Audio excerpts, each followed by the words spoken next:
Yeah, so absolutely excited to have Natalie and Megan, the members of the band Joseph. How have you guys been? Good. Good. We're happy to be here. It's been special to release some new music and having a new era. Yeah, I mean, speaking of, I guess, just kind of jumping right in, how, I was listening through the music you guys have recently put out, and how has that whole process been? And kind of, I don't want to say finding a new style or a new set of voices, but just kind of, one third of the group kind of no longer around. How has that whole process kind of been for you guys? Really exciting. It's been really, yeah. Go ahead, Nat. You can go. Oh man, we're a family, we're sisters. And so I think when we got a number of years into this band, I think it's been 12 years now. And I think it was 2 albums ago, we all looked at each other and we said, okay, do you really want to be here? Because it's important that we all fully want to versus just doing it out of obligation and duty.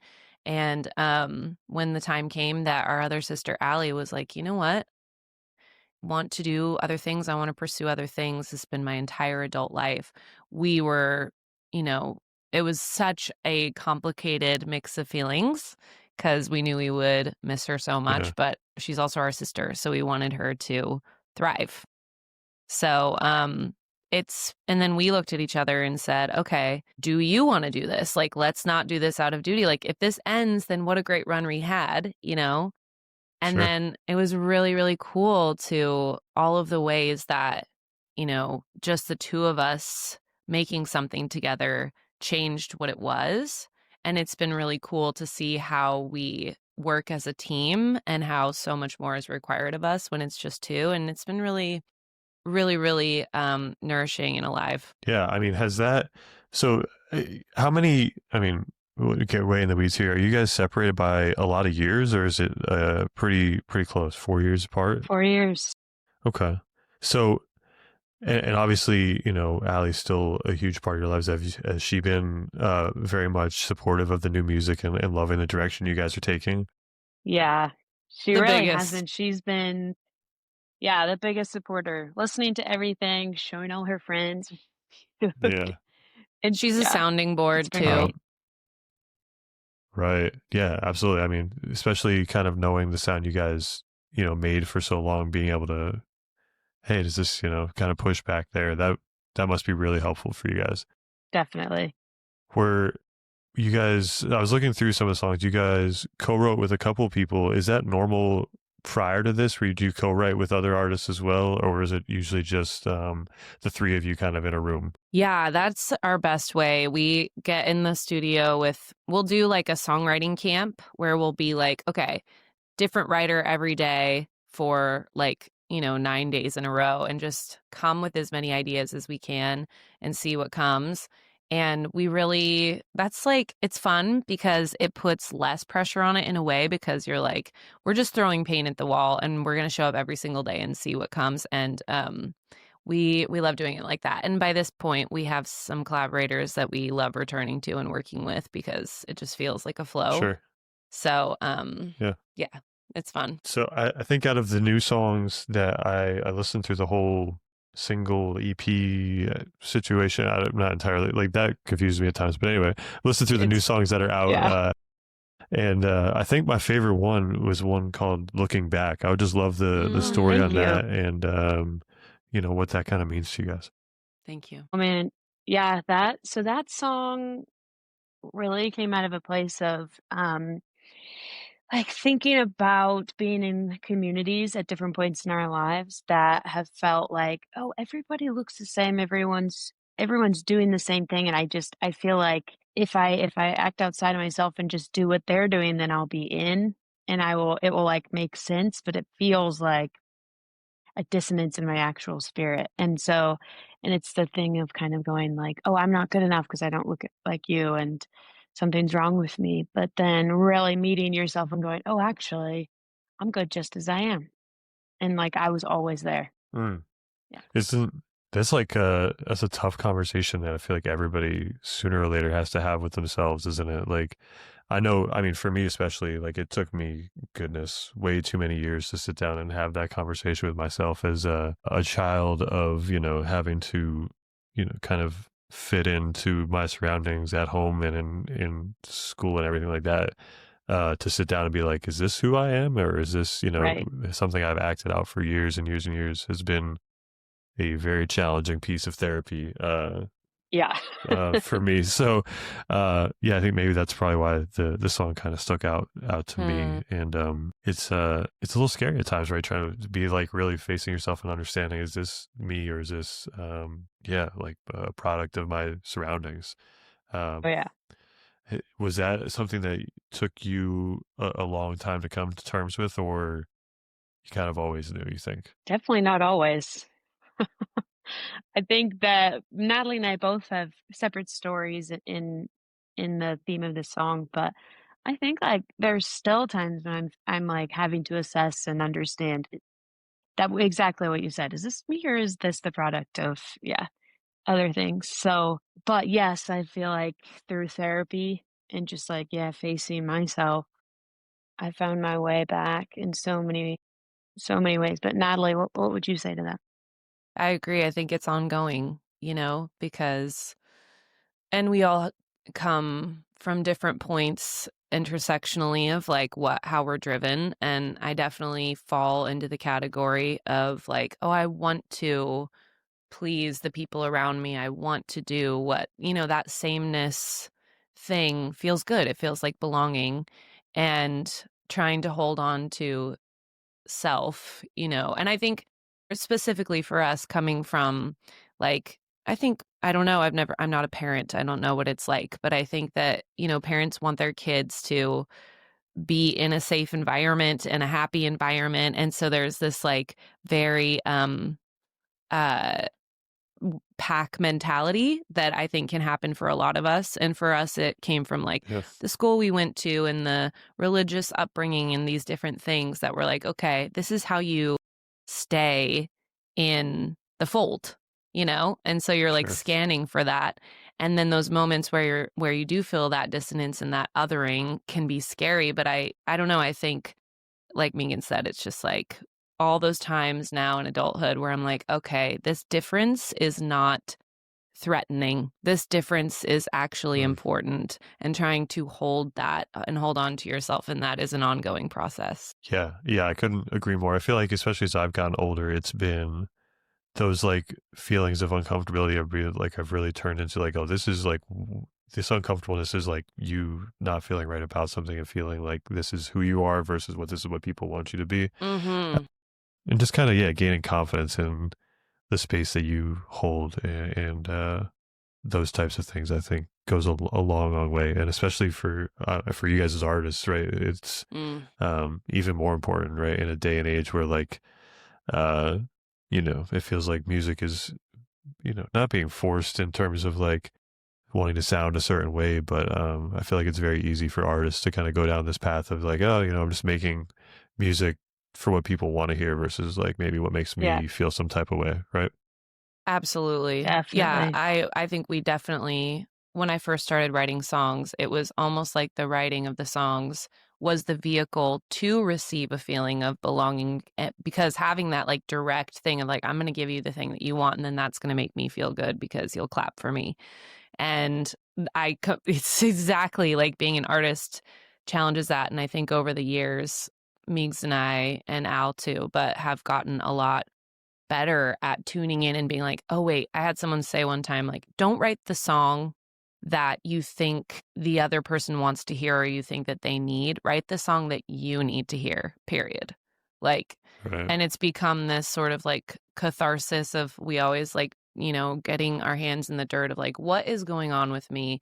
And I always feel like a lot of our writing is just kind of these little thesis statements about things we've worked out in therapy and just like us moving through stuff and facing what's really there.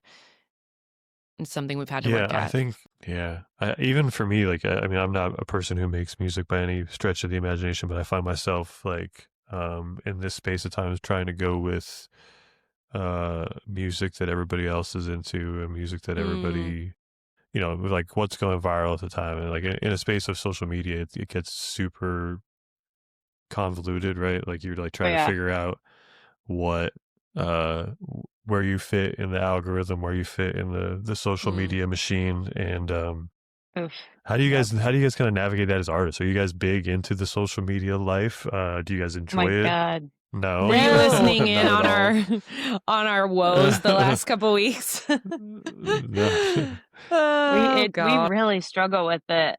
Yeah, it's so hard. And I think we have people on our team who are really trying to help us get into the, figure out how to get into the algorithm, Sure. and we're just like, "Oh my God, this takes the soul out of it." Because 'Cause they're like, "Cover Tough. this song, do this thing," and it's like, "I don't want to do a song and dance for you. I just wanna play my music and, and Mm-hmm. have Yeah. that hit." It's Yeah. confusing. It's like, how much do you lean into it and how much do you just stick with what you got? It's very interesting, right? I feel like some artists like lean into it so well, and I Yeah. Yeah. don't. It's hard to tell at times whether it's like just part of who they are or if it's Yes. something that's forced. But uh, I feel like I tell every person I talk to, I never envy an artist spot to have to like you make art on one side and then at the same hand you have to figure out how to like social media ties Mm-hmm. it as well to Mm-hmm. package it nicely for people to be able to digest it in ways, and Yeah. yeah, I don't envy that in any way, shape, or form.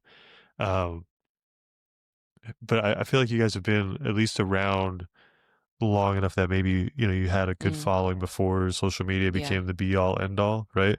So Yes. Definitely. that definitely helps kind of when touring and things like that. I'm sure you have a very strong base already, right? Yeah. Yeah. It anchors us for sure. We have an So I guess incredible kind of return audience. Sorry, go ahead. go ahead. Yeah, no, you're fine.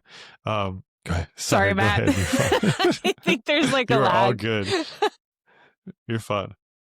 um Yeah, I don't know if that was a question, but we do have an unbelievable audience that has been with us and cared, getting to do this over a decade. The folks that stick around and show up and say, "Oh, I've been to 10 shows. I've been to 12 shows," and that relationship is so meaningful and sacred to us, and we're always to your point about social media, I think it's like we're trying to maintain that relationship. And I think the thing that's tricky is, of course, the getting to keep doing this requires that we grow it, like it's sadly, like that is the nuts and bolts. And so it's interesting that you said that having that time and that, existing audience is good. And that's true. But I think it's a different mind shift from like what we were doing before, and how we gained those people was just going out there and being there. And now it's like, oh, you get more people by advertising and wanting. I so respect and Yeah, admire the artists that do that authentically. And to be frank, I think we're still finding what is our authentic way of like putting ourselves out there in that vulnerable way to new people and yeah, hoping that it will connect. And that's something we're still wrapping our heads around. But I'm just so grateful for the people who care and show up already. yeah. I mean, kind of even going like when you guys started, it was playing music live, and was that like when playlisting was kind of a thing too? Like Yes. everybody was trying to get on playlists, and that was like the way to grow, right? It's Mm-hmm. funny how it's like evolved over the years. As someone who has like genuinely zero experience in music outside of this, like going back and understanding how things worked prior to social media has always interested me. Um, just Yeah. because it's such Well, an radio radio, also was sure, like that when we started, it was like that, and then it right? went to playlisting. Yeah, Mm-hmm. and even nowadays, like radio like third on the list nowadays, or is it like social media, radio, Mm. playlisting? Where does that order kind of sit? Great question. Good question.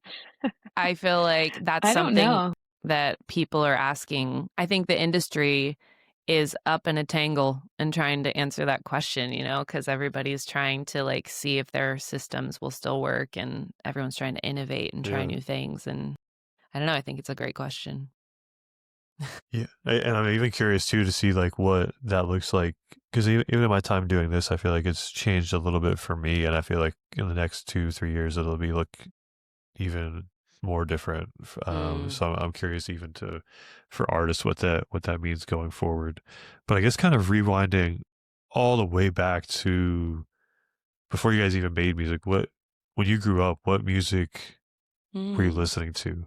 And then when you had like obviously your parents played music, and then each of you kind of developed your own ear. What were you listening to at that point as well? I love that question. It was different for each of us. When we were growing up, our dad is a vocalist and our mom is a theater teacher. So there was a lot of music around, musical theater, movies, and um, our dad would play a lot of jazz music, which was really fun. And he would turn up like the vocals and be like, "Did you hear that choice that they made?" Um, but they didn't. We also grew up in an environment where I don't know if you're familiar with the term CCM, but it's contemporary Christian music was the thing that in our school was Yeah, like, okay, you should only listen to this. This is the only thing that's okay to hear, you know? And so there was a yeah, lot of like copycat pop music or copycat alternative music that was like emulating something in popular culture. got you. And sometimes I feel like that was a funny deficit, but it is what it is. But when I went away to college, I started listening to like Pacific Northwest bands like Death Cab for Cutie, early Brandy Carlisle, Isley, and I remember distinctly this moment where I heard a Death Cab song and he was talking about the glove compartment and I was like, "What? You can write songs about like physical objects? It's not just like feelings and ideas." And that was really, really influential for me. Yeah. I I agree. It took me a long time to hear anything other than Christian music. And it has been a deficit, but it is like you hear the Rolling Stones and people in your adult life and you're like, "Oh my god, you know what? Yeah. Yeah, This was there all along." Yeah. But the first artist I remember kind of hearing outside of CCM and jazz, and I guess my dad would play the Eagles as well, but, the first people I remember hearing when Natalie and our brother came back from college were Imogene Heap and Death Cab, obviously, but I remember Imogene, my brother came over and put headphones on my head and was like, "Listen to this." And my Wow. brain was just like, "What even is this?" yeah. Yeah. That's so That's funny cool. because like so when I geez when I think of my version of like Christian contemporary music is like Lifehouse, right? Like they did like they're like a Yes, Christian band like growing up, right? totally. But like music I grew up on was like country music, and then like 90s country, and Yeah, then in same school actually. everybody was into like classic rock. Like you couldn't go around my high school without 5 or 6 kids in a tie-dye Grateful Dead or Pink Floyd t-shirt. So I was immersed in that world for a long time before kind of finding my own way as well. Is that so? Do you feel like the deficits in terms of anything? Like there's times where people are like, oh, like you don't have this album. I'm just like, no. Like, do you guys run into that a Mm. lot where it's like a maybe like Every day. a pivotal album that you're just like, I don't understand. Yep. Oh, Yep. 100%. I Yeah. feel like we're still educating ourselves. We had this moment where Allie's not here, so we can throw her under the bus, but Yes, we we can. had this moment where we were on tour with this artist named James Bay, and he said something like, "Oh, man, I met this girl who couldn't name all of the Beatles," and they were all laughing about it, and Allie was there just like, "Ha, ha, ha, ha, ha," and he goes, "Wait." He's like, Oh "Wait a second, can you name all the Beatles?" my And in front of, goodness. like, all these British people, she was like, Paul," and it pretty much stopped there, Yikes. so, yeah. Yikes. Yeah. Yeah. My dad probably would have done the same thing. He would have just been like astounded at that because the Beatles are my dad's favorite band. Mhm. Um, it's yeah, that's so funny. But I do that with like certain like indie music even because when people I feel like when everybody was going through their indie phase, I was in like this very heavy phase. I was in like Linkin Park. I did like Rise Against for a little while. Nice. Yes. Really like heavier stuff, and then everybody was going through their indie phase, and then I went to college and it was like a lot of hip hop and Kid Cudi and that kind of stuff. So you guys have a new album set to come out next year, end of Yes. January. Yeah. Yes. Yes. Um, what what can we look forward to as listeners of Joseph for in terms of like maybe just differences from the trio now to you guys? Me? Yeah, Okay. that. Let me think. What can we look forward to? I think that yeah, this album was really fun to make. We made it with someone unexpected. It was a new person we'd been set up with for a co-write, and we all just really connected. And I feel very familial with him now. He's so dear. Luke Nikolai is his name, and we wrote, I think, 3 or 4 songs on the album with him. And I just really liked his sensibilities. We really liked the choices he made in making the demos for the songs, production-wise. And something really cool about that, well, is a story that I think says a lot about him, is we were, we got a ways into the process of making this album. And at one point he just said like, well, because you guys are obviously co-producing it with me, which is just remarkable because that's not often named. It might be the truth, because we're making tons of production choices and collaborating in that way. But the fact that he would acknowledge that, and invite the actual like codifying of that truth, is like very meaningful. And so I think that because it came from that sort of open-hearted collaboration, it's really special, some of the noises that happen because of that. And there's a lot of just like experimentation. It was very like sometimes we've made albums with like live bands before, and this is more like sort of Phineas style, where we're all like these brains with the computer and the instruments right in the other room, and why don't you hit that thing on the thing, and just like more harebrained fun in that regard. And it was really fun to make something like that. Is that production style different from what you guys would normally do? So you don't really have a live band, and now you're kind of like, because I feel like a lot of production nowadays, especially in the folk space, right, has gone like to this very one take in a room kind of feeling. Yeah. Is this album kind of a departure from that? Yeah.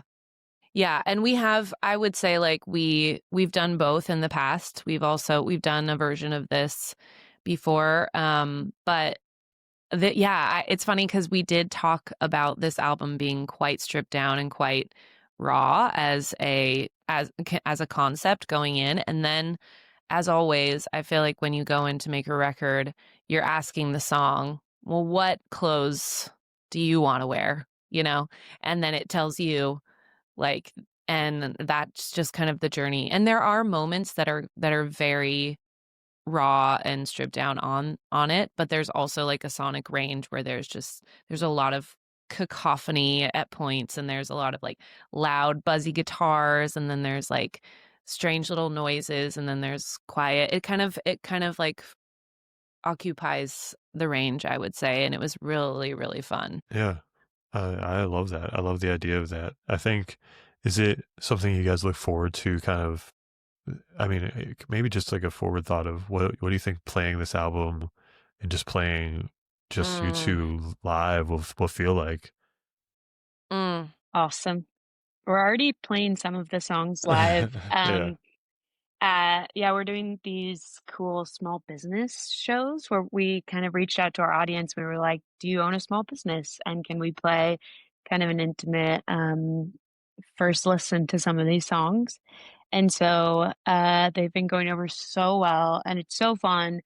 It's so fun before we get with a band or anything for larger shows to get to play just acoustic with Nat and just me, and just really get the like base of the song rooted in its heart. And then I think when we add everything, it's just going to feel so fun. Yeah. I think, no, go ahead, Natalie. I have some dad. No, and I think also, I think that so much of this music is like very physical working out of some of Megan's and my biggest obstacles that we faced and a releasing. And so already playing some of these songs live, and Megan does some of the most death-defying notes I've ever heard her sing in this music.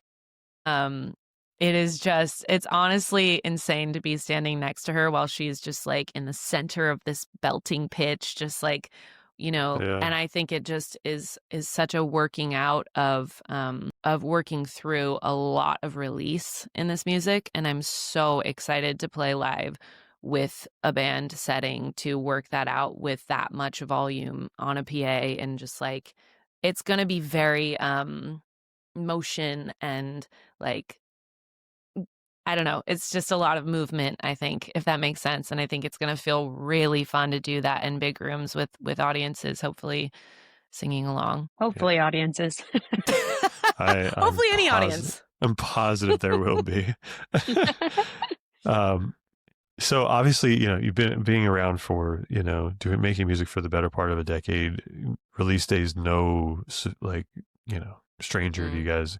Will release day this time feel a little bit different? Will there be a little more nerves, or is it just, another album out to the world?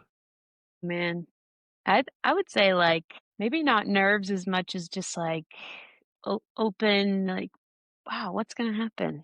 Like, I think that both Matt and I, we've been going at this for so long, right? And I think we do get really weary of like, I don't understand how the music industry changes, and it feels like it gets less and less personal. And I think that this feels like a big like, hey, let's like give this our best college try and just like see what happens, Yeah. And so I feel very open-handed about it. I think in the past I've had a ton of nerves on release day and just like, this has to mean something. It has to be something. But this time I think I have curiosity. Yeah. That's good, Meeks. Oh man, you knew that I would always have something to add there, Matt. I got you. I was like, I don't have to say something this time. I'm on it. I'm on I it. love that. I love that, Meeks, that idea of curiosity. It's true. Like, I think every time you release an album, if I'm honest, there is a bit of me that thinks this could change our lives, and that's so much pressure and weight to put on it. And I do think that in the process of making it, I think that the two of us did have a lot of just like, well, we need this for ourselves, and we're going to just do the thing that feels true. I think we really worked out that concept that we were talking about of just like holding on to self. And I also feel really open-handed of like, I don't have that sort of thought of like, well, how is this gonna, move the needle? It's like, oh my God, we are doing this, and what a privilege and a gift to get to make and release music, and we're excited to share it. And it's different this time because we did like a cycle of about, I think, 5 singles total. So like half of the album is already out, by that point. And hopefully that means that people have, found a companion in the songs, and it'll just be like a cherry on top to get the rest of it. Yeah. Is there, I'm curious about that too. So in terms of albums, is there like a strategy at all in terms of how many singles you release, what singles you release, and like, what does that entail? When honestly, this is a new thing. We switched labels for this album, and so we were really kind of hoping with the new label we would just try new things that felt, like more pertinent to what's happening exactly right now. And that was their idea, was like, hey, if we give more songs, it gives each song more time to like, instead of just like, and here's the album, and then, it's like, oh, people only heard 3 of the songs really. Yeah. So that's kind of like the strategy, but I think Nat and I, we were very skeptical. We're like, we're going to do how many singles? And then it's going to come out when? So I think we had to come to a point where we're just like, well, we chose to work with these people, and we want to just see what happens. Yeah. I think it's been good in changing from the trio to the duo to give people more time to adjust. Yeah. For me, that's probably been the biggest thing. It'll be interesting to see when the album comes out how people react, because they've already heard almost half of it.